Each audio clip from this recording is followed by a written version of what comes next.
Hello, people of the internet. My name is Leo, and welcome back to Dream Daddy. Now, in the last episode, Mr. Vega told us that Amanda wasn't doing so well in school. She's gonna slack it off a bit. After that, we decided to make some dinner at home. So, here we are.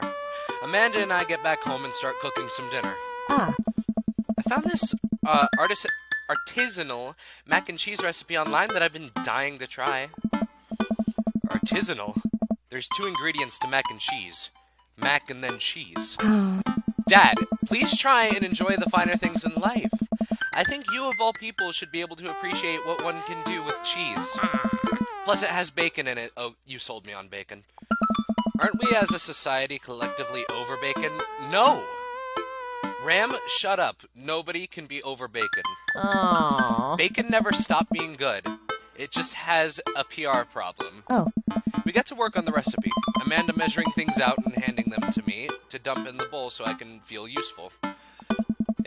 Amanda puts me on bacon duty, so I chop a bunch and toss it in a pan to get it sizzling. oh, The key to good mac and cheese is a balance of texture and flavor pops. Not only are we going to want the fullness of the cheese and bacon, but we also need to counterbalance it with the crunchy mouthfeel of breadcrumbs.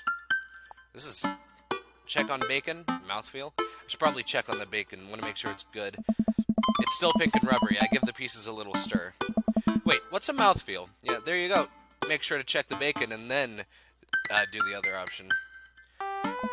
You know, when you eat stuff in it, the texture, listen, I've been watching a lot of the Food Channel and I honestly don't know what it means. It just makes me feel sophisticated to say. No, I get that. Every time I watch that channel, I just feel in order, hungry, jealous, insecure about my cooking ability, and then hungry again. You've summed up everyone's life when watching the Food Channel. Ram, good job. I like the mouthfeel of that sentence. Oh my god. Amanda, mouthfeel isn't just about food, it's also about words that are fun to say. Gregarious.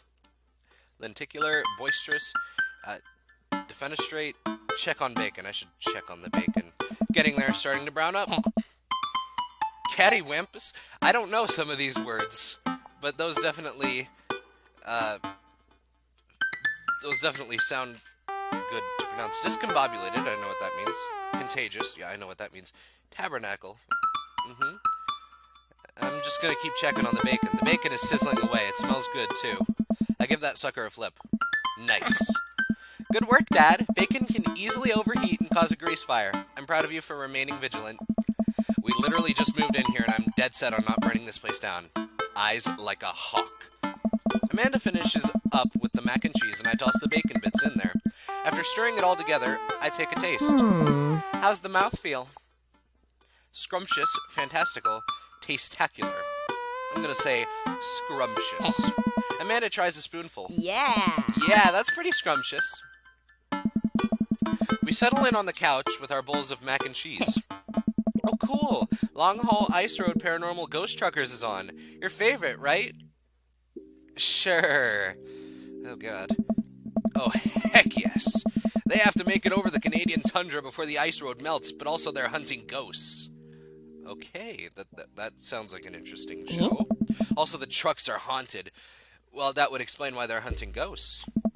This is an episode I've already seen, but it's one of the best. Callum and Flint Dogbone, the twin brother truck driving and ghost hunting duo, find themselves in the greatest peril yet. Oh no, the ghost done got control of the truck. I can't steer on them there darn ice roads. Let me use this EVP meter to try and communicate with the spirits. Flint, we're about to die.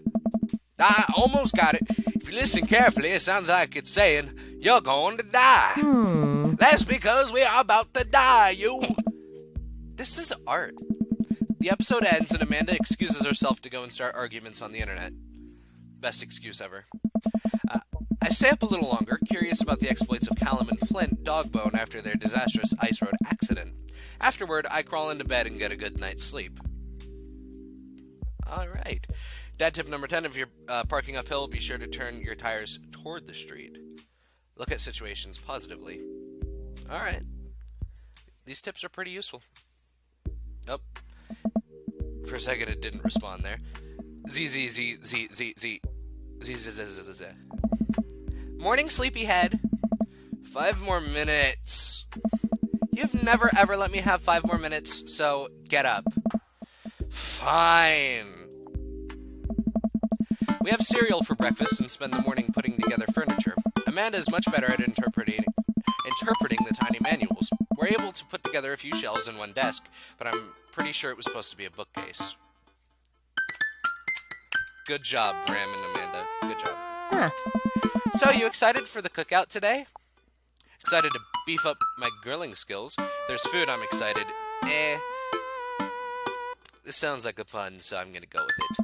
I'll see this as a learning opportunity. If I can snake some hot grill tips, I think we can consider it a success. Don't you want to meet some of the people in the neighborhood? I'll probably end up standing uncomfortably in the corner with a plate of food and hope that nobody talks to me. Same. Dad, you're a beautiful work in progress. We will get that butterfly to emerge from the cocoon. The social butterfly. Well, we better start getting ready. We definitely don't want to be late. What? No, we have to be fashionably late. Who shows up to a cookout on time? You know what? We're going early, just because you said that. I head out the door and Amanda reluctantly follows. We walk across the street to Joseph's house with a store-bought veggie plate. I'm a terrible cook if it doesn't involve a grill. Hey, we made some good mac and cheese last night, so... Alright. Hopefully we will not see those creepy kids again. I guess we're not as early as we thought we were. Joseph's backyard is already packed with people, and the smell of hot dogs wafts through the air. Small children run through a sprinkler, and adults chat in small clusters. I set our veggie plate down on a table next to 2 other veggie plates. Huh. They stole our idea. Hey, there's Joseph. I wave to get his attention. The moment he sees us, he jogs over, arms open wide. Welcome! I'm so glad you two are here. My name is Joseph and totally not Chad. And you brought veggies. Let me introduce you to my family. Kids, come on over. Oh, God. This is Chris, my eldest. Okay, you're the least creepy, so okay. Don't bring the other 2 over, please. Hi. Oh. This is Christian and Christy. They're twins. Please, no.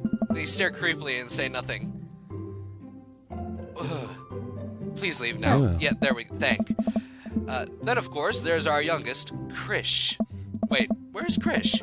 Maybe Mary put him in his crib. Wait, Mary? Isn't that...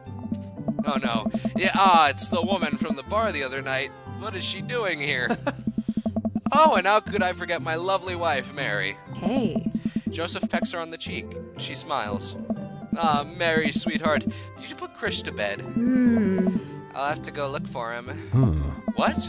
You'll have to... Yeah. Joseph takes a moment and regains his composure. Mary, this is our new neighbor, Ram and his daughter, Amanda. I'd shake your hand, but I have a glass of wine that I need to tend to. I love her. Nice to, meet you, Mary, for the first time. Charmed. Well, I have to go over there now. Mary leaves. Oh, God, this is so awkward. I wonder if Joseph knows. I wonder if Mary knows that Joseph knows. I wonder if Joseph knows that Mary knows that I know. It takes all of my energy not to run away from the barbecue and start fresh in a new city. My wife has a wonderful sense of humor. But please, you two enjoyed the barbecue. All the guys are really excited to meet you. Here, let me introduce you around. Oh. Have you met Matt yet? Who? Hey, Matt, come meet our new neighbors. This is Ram and Amanda. Oh, hi, Matt. Amanda and I both give him a wave. Oh, hey, I'm Matt. Nice to meet you two. Matt runs the coffee shop down the street. He bakes a mean carrot cake. Oh, I bet that's why there were so many options to go get coffee, huh? So we were going to meet this guy. But this is what happens if you don't get coffee. Hey. Matt grins sheepishly. He also knows everything about music. His record collection takes up a whole wall of his house. That's me, the music guy. That's a bit of an understatement. He also used to be in a... Hey. I'm just the music guy. Always stoked to discuss music, tunes, and stuff. Hey, dude. Oh. Hey, dude.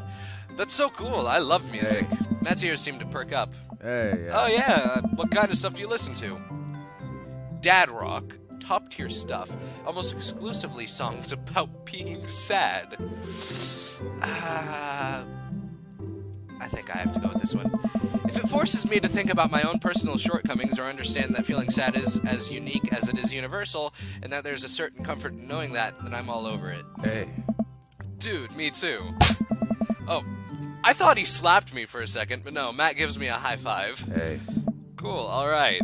Matt stands there for a second. So, right. Cool. Oh. Well, I'll, be making the rounds. Feel free to stop by later. Is he as afraid of people as you are? He might be. Let me introduce you to Damien. Joseph beckons a tall man in gothic attire over to the conversation. Good eve, friends. He looks like a vampire. He has painted nails. He's got the long... You're a vampire. Damien, this is our new neighbor, Ram. Ah, so lovely to meet you. Damien shakes my hand and then bows. If ever you're interested, it would bring me great pleasure to host you for a spot of afternoon tea. Wow, yeah, that sounds rad. Splendid. Well, I must be off. Perhaps our paths shall cross again. Dang, what a classy dude. Oh, I think I've actually met everybody else. Was there a way for us to meet Damien before this, then? Guess I missed it if there was. Great! I bet you're excited to get to know everyone better. Hope you both enjoy yourselves. Amanda and I mill around and try some of the food spread out on the table. I pick at some deviled eggs. Have you ever had deep-fried deviled eggs? Those are amazing. It's where you deep fry the egg whites before you put in, you know. It's amazing, trust me. Amanda grabs a small paper plate and immediately begins piling it with baked goods. Amanda, you know what's up. I don't want to have to make friends. Ugh. Come on, Dad. Who are you going to party with when I go off to school? I don't want to have to do pleasantries. Dad? They're going to talk about weather. Aww. Go do it. Make a friend. How could I possibly abandon my only child at a social function? That's bad parenting. This plate of cookies is my new dad. Bye. Amanda! Amanda shoves me into the center of the yard. Well, here goes nothing. I look around the party and I'm surprised to see some familiar faces. Oh, it's the coffee guy. Or is he the music guy? Oh, dang, Robert's here? Oh, hi. Didn't that guy throw a frisbee at my head? Yes, he did. That mysterious goth guy. Isn't that Amanda's teacher? Oh, hey. Hey, I know Craig. But wait a second. All of these people live in our cul-de-sac? That can't be right. I'd better investigate. Talk to Robert and Brian. Talk to Matt, Hugo, and Craig. Talk to Joseph and Damien. Burger time. Not really a fan of burgers. Sorry, I'm more of a hot dog kind of guy, but... I want to go talk to Matt, Hugo, and Craig. My second option would be Joseph and Damien, but... oh, God. Matt and Hugo seem to be embroiled in an intense discussion. Craig looks on, smiling politely. I walk over to say hello. Well, I don't think it's fair to try and compare two art movements like that. Periods in art only exist because they are a unique byproduct of the social and political climate of a time and place, and to try to take something like, say, the Rococo period, and compare it to postmodernism in America, you're completely disregarding the context in which a work of art is created. Matt and Hugo seem to be so busy talking that they don't notice me. Craig leans in. Dude, I have no idea what's happening. Talk to Craig, listen in on Matt and Hugo. If you haven't picked on it yet, I'm probably going to go with Hugo. That kind of comparison just eliminates the reason art movements are so important in the first place. You're not wrong, but I think there's no harm comparing one work of art to another. You could definitely say one painting is better than another if you're evaluating technical skill from a purely formalist standpoint. If I showed you Matisse and then something by the Dutch masters, which one would you say shows more technical prowess? I am so lost right now. I shoot a worried glance over to Craig, who returns it. Well, sure, you could say that, but the Dutch masters were technically more skilled. But I would argue that while the Dutch masters were better painters, Matisse had better paintings overall. Haha, I have no idea what you guys are talking about. Well, that's pretty subjective. Art is dead. They'd probably be mad at me for saying that. Well, that's pretty subjective. How do you mean? Oh god, they want me to say more. Well, that painting of the guy with the apple in front of his face is pretty nice. Matisse rocks. Oh. That's a Magritte. Right, art, sorry. You're fine, dude. We were just discussing the importance of context when talking about artwork. Listen, all I asked was if you like Van Gogh or Picasso better. Hugo throws up his hands in frustration. But they represent two completely different art movements. How could I possibly choose between the thick, creamy impasto of post-impressionism and the abstractionist beauty of cubism? Man, that's all way above my head. Me too. Oh. It's all good, man. The cool thing about art is that we all perceive it differently. A single piece could have a totally different effect on each person that looks at it. And that's awesome. Just 1 minute about that. Hugo, please. Hey! Sorry. I get really fired up about art stuff. Ram, how are you liking the neighborhood? It's pretty nice. Everybody's been super friendly. Hey. Seems like your daughter is fitting in just fine. Matt points across the yard to where Amanda, Daisy, and another young girl are playing. They're all sitting cross-legged in the grass, picking weeds and weaving them into little flower crowns. It's pretty adorable. The girl I don't recognize jogs over to us. Oh. What is it, sweetheart? So, that's your daughter, Matt? It's a flower crown. I thought you'd look cute in it. Hey. Well, there's only one way to find out. Matt takes the flower crown and places it on top of his head. Is it gonna appear? Oh. Aw. Am I cool now? Yes, you are, Matt. The girl stares at him, thinking it over. Nope, but you're slightly less uncool than you were before you put it on. Wow. Hey, yeah. Hey, Ram, this is my daughter. Hello. I'm Carmencita. Amanda comes over with Daisy in tow. Dad, look, I'm making friends. Yeah. Are you making friends? You better be making friends. Yeah, actually, Amanda, you remember the cool barista from the coffee shop? And... wait a minute. We never went to the coffee shop, though. So...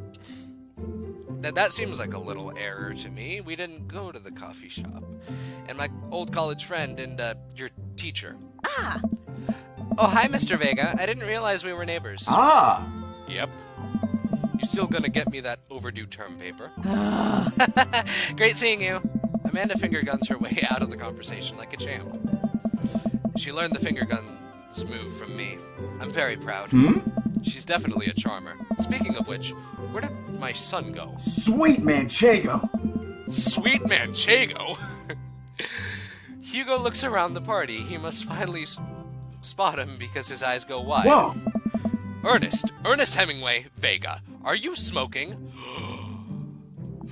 Ernest is holding a lit cigarette. Oh no. Nope. I see Ernest across the way. He casually takes a long drag of his cigarette and then flicks it into a gutter. Oh no. Unbelievable. Excuse me. Hugo marches over to Ernest, and I turn my attention to Matt and Craig. Ugh. Well, I was interested in Hugo, but his son seems to be a little bit of a troublemaker. Right. Kids, right? Hey. Man, I do not envy Hugo. The last barbecue we had, Ernest tried to shove a sparkler down Joseph's pants, nearly burned down half the yard. Yeah, Ernest Hemingway seems to be a troubled child. In the barbecue we had before that, he actually burned down half the yard. And then it spread onto my lawn and burned down half of my yard, too. He should be in jail, you know? Oh, God. Yeah, he definitely looks like he's not having the best time. Hugo walks back over to us, practically dragging Ernest behind him. Oh. Hey, everybody, sorry about that. Ram, this is my son, Ernest. Hello? Ernest looks away, sulking, his hands shoved deep in his pockets. That is the face of a troubled child. Hugo nudges him impatiently. Hey. Nice to meet you, Ernest. What grade are you in? Does it matter? Oh. Ernest? Okay, I'm in 8th grade. God, are you happy now? I'm sure you were just dying to know. Yeah, good for you. Can I go now? I'm tired of talking to old dudes who blame my generation for the failing economy. Ouch! I don't know. Ernest. Oh yeah, because I'm totally embarrassing you. Ernest puts earbuds in and storms off to stand in the corner. Well, that was certainly something. He seems nice. Hugo puts his head in his hands and sighs. Oh. I'm so sorry. He's having a really rough time. As much as I want to be the cool dad, I have to be the authoritarian dad, and he clearly resents me for it. I mean, I think as a dad and a teacher, that's about as authoritarian as you can get.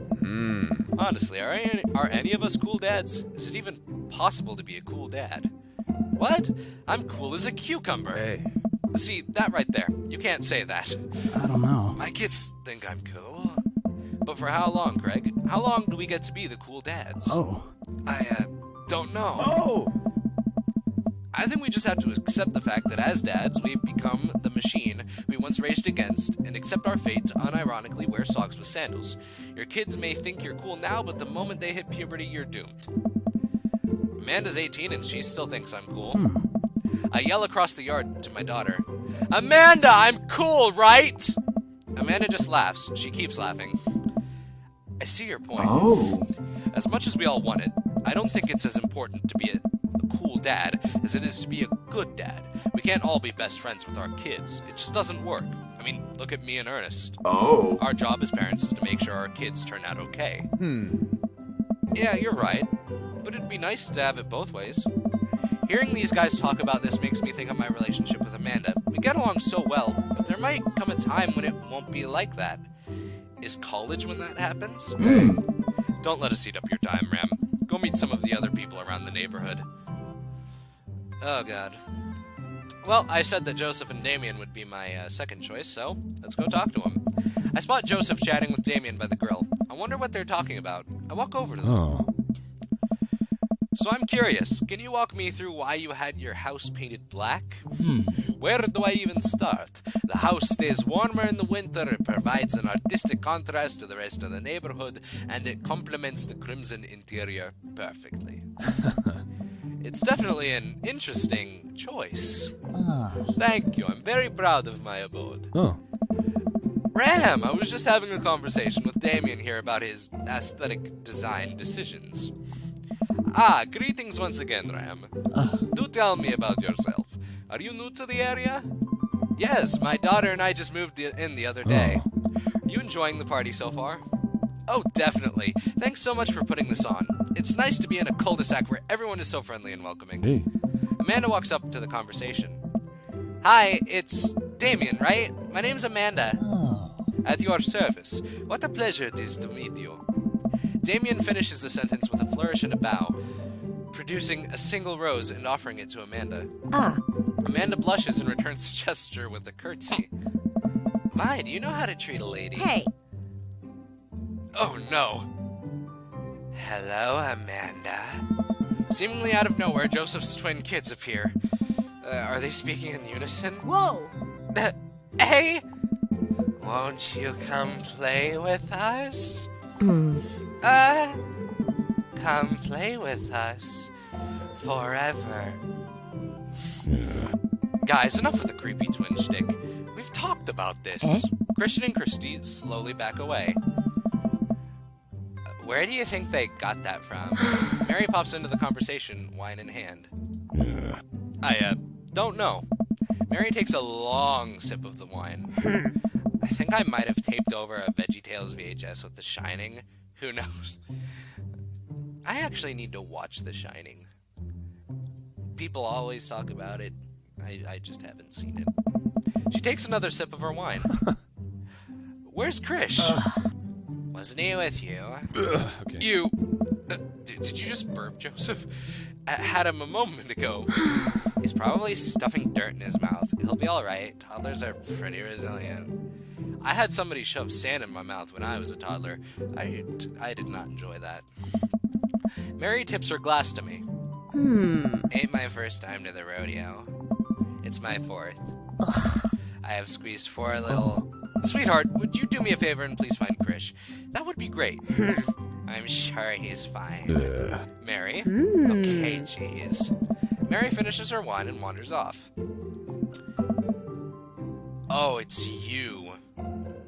I guess it makes sense that you're... Dad, can we go now? Lucien, have I introduced you to Ram yet? Hey, it's that punk from Amanda's school. I remember you. Whatever. That's no way for a young man to speak to his elders. Be polite. Lucian bows. Whatever, sir. Oh, I sort of turned him into a vampire too.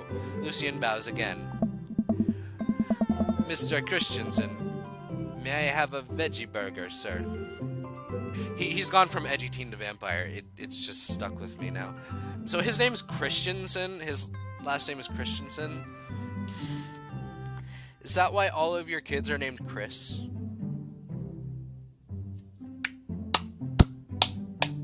Good job, Joseph Chad. Coming right up, bud. Are you vegetarian? Yup. Make that 2 veggie burgers. Did you know that some people in the Victorian era were vegetarians? They described carnivorous-type people as bloodlappers. So are you a vampire? Dad. It's really interesting, Damien. Joseph turns to the grill. Just a hint of a tattoo peeks out from underneath his sleeve. I can't believe I didn't notice it before. It looks like the bottom of an anchor. Whoa, is that a tattoo? Yep, I wasn't always a youth pastor, you know. That's so cool. Want to see mine? Oh my! What? Lucian pulls back some rubber bracelets, revealing a lopsided 666 in black ink. Oh, I see them. Right there. I don't see Joseph's. It's probably being blocked by Lucian's body, but I see the 66. I think the other 6 is to the left. My buddy gave me a stick and poke tattoo last week. I think it's healing up pretty good. Lucian! We'll talk about this later. That's pretty cool. What's the significance of the tattoo? I don't know. I just thought it looked sick. It also shows my love for our Lord and Savior, Satan. Well, in my opinion, the only reason you need to get a tattoo is because you want one. Careful, though. That number carries weight. Man, Joseph is a way cooler youth pastor than I thought. I just figured youth pastors popped out of the womb with a Bible. I wonder what he did before preaching. Probably he was a sailor, since he has an anchor tattoo. Talk to Robert and Brian, or Burger Time. Sure. I'll walk over to Robert and Brian, who are chatting over drinks, determined not to be weird about what happened that night. I hope Robert feels the same. Hey, guys. Hey. Ram, how the heck are you? Settling into the neighborhood all right? Oh, you betcha. Got the living room in order, at least. Hey. That's great to hear. I've been doing some living room work as well. Finally got the 50-inch in there. The game looks great in high def. This is I'm better than you in all ways, Dad. Oh, boy. Ram, have you met Robert yet? Yes, I believe we met briefly. Oh. Hey. Robert takes a long sip of whiskey. Robert robotically extends a hand. I shake it as he stares unblinkingly into my eyes. Oh God, what does it mean? How's it going? It's good. Robert focuses on the whiskey he's holding. He takes a long sip. Oh. Great, look at my friends becoming friends. Us dads gotta stick together, you know. Us dads? Robert has a kid? Oh, I didn't know you had kids. Hey. Robert continues to stare at me. Jesus, does this guy ever blink? Yep. Cool, that's cool. We stand in an incredibly uncomfortable silence for several moments until... We gotta get off this haunted truck. Oh no, the ghost locked the doors. Crap, what was the name of the show? Long Haul Haunted Ice Road Truckers. Daisy and Amanda run up to us, thank God. Quick, hit the emergency escape button. But trucks don't have emergency escape buttons. Then hit the brake, I guess. And then we'll get out of the truck. The imaginary truck. Yeah. Anyway, we're safe from the ghosts, but how will we ever survive this Arctic tundra? Daisy, you might have to eat me. Are you prepared to do that? I'm prepared to do anything to survive. That's cold-blooded. I like that. Although I'm not sure I have the materials required to properly cook you. Wait a second, are you guys playing Long Haul Ice Road Paranormal Ghost Truckers?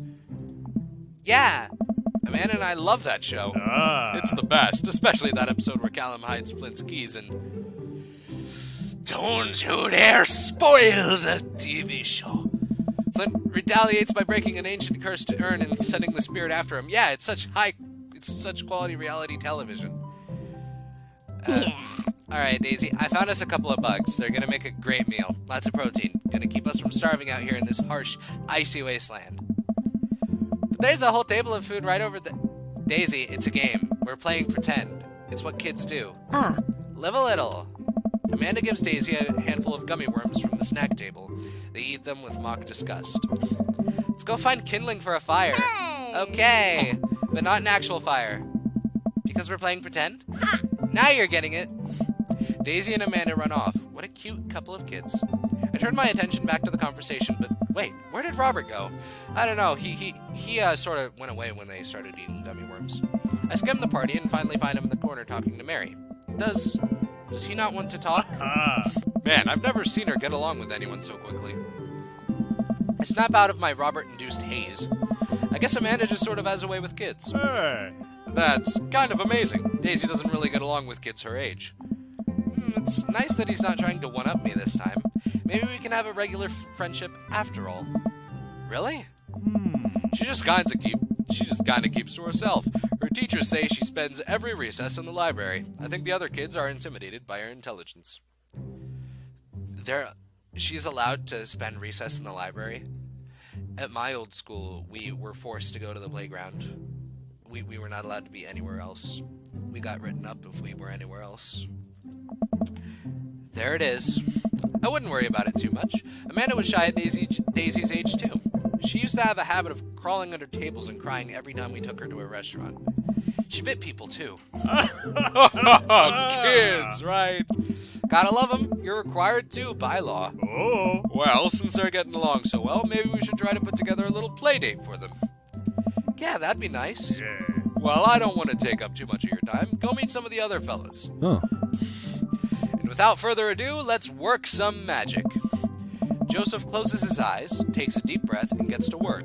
With the greatest of ease, he sets patties on the grill, flourishing as he flips his spatula in the air. It's easily some of the best grill work I've ever seen. You guys think this is my first time in front of a grill?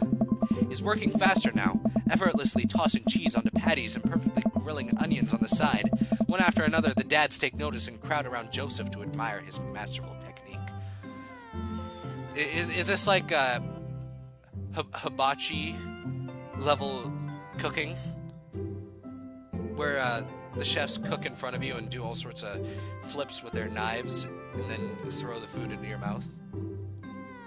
Is that what we're having here? You probably didn't know this, Ram, but Joseph's known around here for his grillmanship. He's unbelievable. Hey! I've tried to get on his level, but I just can't catch up. Hey. Let us keep studying. He has a rare quality about him. Master, we keep talking about this. Can't we just appreciate the artist? Oh. I've never seen him make a mistake. Okay, we need to stop. This is getting too cheesy. Please stop! Sorry. All of the children at the party boo the glorious display of puns in unison. Yeah. Alright guys, the food's ready. Please form an orderly barbecue. Amanda groans, we all grab our food and hang out, enjoying the perfectly cooked cheeseburgers. Diet. Man, it's so wild how all of us dads live in the same cul-de-sac. Kinda nice, isn't it? It feels like there's a real community here. Totally helps when you're just a single dad trying to raise a kid. Oh. We're happy to have you here, man. I think you're gonna like this neighborhood a lot. Oh. Plus, Amanda seems to be getting along with all of the kids. If she decides to get into the babysitting game, she'll really make a killing. Oh. Hey, why don't you add us all on Dadbook? Oh god, there's a Facebook for dads? Dadbook? Yeah, it's a great social network for dads to keep in touch with each other. We're all on it, so if you ever need to reach out to anyone, that's the simplest way to do it. Sorry, I'm just an old-fashioned dad. Social media goes over my head sometimes. Don't worry, Pops. I'll help you figure it out. The rest of the barbecue goes smoothly. We all trade stories and drink beer as our kids play on the lawn. Amanda breaks up a fight between Carmencita and those weird twins. I think they wanted her soul. I think they want all of our souls. Welcome to the neighborhood. Alright, Amanda and I walk back to our place as the sun sets over the neighborhood. Go away, achievement unlocked. Alright. Pretty fun party, don't you think? I mean, I got a burger in me. I felt like I was at a networking event. Wish I could have been playing Paranormal Ice Road Truckers. Yeah. You and Daisy seem like you were having a way better time than I was. Because we were. Well, hey, at least you met some other cool dads. You should hit them up on Dadbook. Maybe I will, if I ever figure out how social media works. I have a good feeling about this place. Me too, Dad. Drink up. Oh. Amanda and I arrive home with the remnants of our veggie plate. Seems like nobody was really into the cauliflower. Wonder why. Any big plans for this evening? Actually, yeah, I'm going out with some friends. Oh. Is that okay? Of course, just keep me posted. Be home before midnight. You got it. And be careful. I will. Make good choices. Of course. And call me if you need anything. Dad, you're not going to do the thing where you wait silently for me to come home in the living room with all the lights off, are you? What? No, I've never done that, and I will never do that. Probably. Okay, do you have plans tonight? My plans were kind of to eat ice cream and watch TV with Amanda, but I'll find something to do. I'm gonna work on some stuff, see how long I can sleep for, throw a party. See how long I can sleep for. Kiddo, I am tapped out. Too much social interaction. The sun hasn't even gone down. Amanda, look outside the windows. There are stars in the sky. I still have sleep to catch up on from when you were a baby. Just let me be. I'm just relaxing tonight. Have fun, okay? Great. See you later. I watch Amanda drive off into the night. I really do hope she has fun. I plop down in front of the TV and turn on some Wine and Dine Mastermind with celebrity chef Gavin Chapman. Looks like Gavin's making a roasted rack of lamb with rosemary mashed potatoes. I'd love to be able to cook like that, although I think if I was actually good at cooking, I'd use my powers for evil, like just making baked Alaskas all day instead of any food of real nutritional substance. Man, Gavin Chapman just caught that thing on fire, but he meant to do it. What a professional. Of course he meant to do it. I lose track of time as I blaze through several episodes of Wine and Dine Mastermind, and also one episode of some cooking show called Meatheck. I'm not even sure what that one was about. It was just a lot of yelling. I glance at my watch.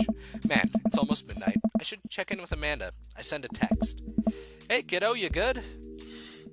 I wander into the kitchen as I wait for a reply. Amanda's phone is almost always in her hand, so I'm sure she'll respond soon. Unless she's driving home now, in which case I hope she doesn't respond soon, because I definitely taught her better than to text and drive. I reach into the freezer and grab an ice cream sandwich. It's a little late for this, but I think I earned it after a long day of socializing. I check my watch again, and then my phone. Nothing yet.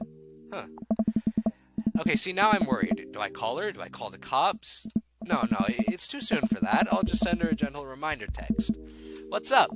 Half an hour passes. Now I'm really worried. The episodes of Gavin Chapman's Meatheck are not only not assuaging my anxiety, but possibly exacerbating it with all the yelling, so I keep pacing around the house, waiting for her to come back. Why didn't I find out where she was going? Who was she even with? Why don't I know any of her friends' phone numbers? Why don't I even know any of her friends' full names? Who is Emma P? I decide to send her another text. Amanda, please text me and let me know you're okay. I can't help but think of all of the awful things that could have happened to her. Oh, thank God. It's her. And with that, I think I'm going to end this episode. We will see why Amanda was not responding next time. Anyway, if you enjoyed this episode, then don't forget to leave a like and subscribe, and I will see you in the next one. Bye!